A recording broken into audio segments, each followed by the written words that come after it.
ఇప్పుడు కేవలం 7,999 up to 10 kgs వరకు బరువు తగ్గి అధిక బరువు నుంచి వచ్చే ప్రధాన సమస్యలను దూరం చేసుకోండి. దీపికా పదుకొనే పరిస్థితి పుండు మీద కారం చల్లినట్లయింది. కల్కి 2 నుంచి దీపికను బయటకు పంపించేస్తే దర్శకుడు నాగ్ అశ్విన్ ఇన్స్టాలో పెట్టిన వీడియో క్యాప్షన్ చర్చకు దారితీసింది. దీపికతో ఎంతగా విసిగిపోతే ఇలా రాసుకున్నాడంటూ కామెంట్స్ చేస్తున్నారు. ఇంతకీ దీపిక ఏం చేసింది? డైరెక్టర్ పెట్టిన పోస్ట్ కి అర్థమేంటి? స్పిరిట్ మూవీ నుంచి సందీప్ వంగ దీపికను తప్పించి తృప్తి డిమ్రీని సెలెక్ట్ చేసినప్పుడు ఇంతలా చర్చ జరగలేదు. సందీప్ కు ముక్కు మీద కోపం, హార్ష్ గా ఉంటాడు కాబట్టి చాలా మంది సెలబ్రిటీస్ దీపికకు అండగా నిలిచారు.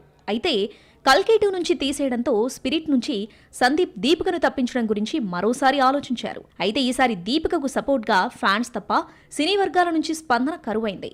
వివాదాలకు దూరంగా ఉండే నాగ్ అశ్వినే దీపికతో విసిగిపోయాడంటే దీపిక మామూలుగా టార్చర్ పెట్టలేదంటూ కామెంట్స్ చేశారు నెటిజన్స్. కల్కి 2లో దీపిక నటించడం లేదని చెబుతూ ఇద్దరి మధ్య భాగస్వామ్యం కుదరలేదు, ఇలాంటి సినిమాలకు కమిట్మెంట్ కావాలని వైజయంతి మూవీస్ సోషల్ మీడియాలో నోట్ పెట్టింది. దీంతో ఇద్దరి మధ్య పడలేదన్న సంగతి అర్థమైంది. అయితే నాగ్ అశ్విన్ ఇన్స్టాలో షేర్ చేసిన వీడియో క్యాప్షన్ చూస్తే దీపిక చూపించిన నరకం మామూలుగా లేదంటూ పోస్టులు పెడుతున్నారు నెటిజన్స్.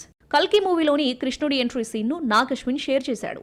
కర్మను ఎవరూ తప్పించుకోలేరు, అనుభవించాల్సిందే అని కృష్ణుడి డైలాగ్ దీపిక కోసమే పెట్టాడంటున్నారు. జరిగిన దాన్ని ఎవరూ మార్చలేరు, కానీ తర్వాత ఏం జరగాలో మీరెంచుకోవచ్చు అని రాసుకొచ్చాడు. దీపికను తీసేసి డైరెక్టర్ ఊపిరి పీల్చుకున్నాడంటూ చర్చించుకుంటున్నారు నెటిజన్స్. కల్కి నుంచి దీపిక బయటకు రావడంపై రకరకాల కథనాలు బయటకొచ్చాయి.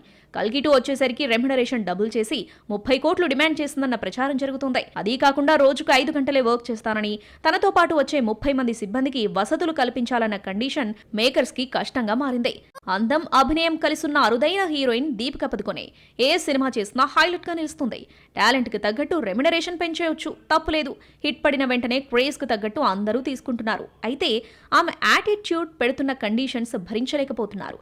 కల్కిలో సుమతి పాత్ర పోషించిన దీపిక వెళ్లిపోవడంతో ఈ బరువైన కీ రోల్ కోసం నాగ్ అశ్విన్ ఎవరిని తీసుకొస్తాడో చూడాలి మరి.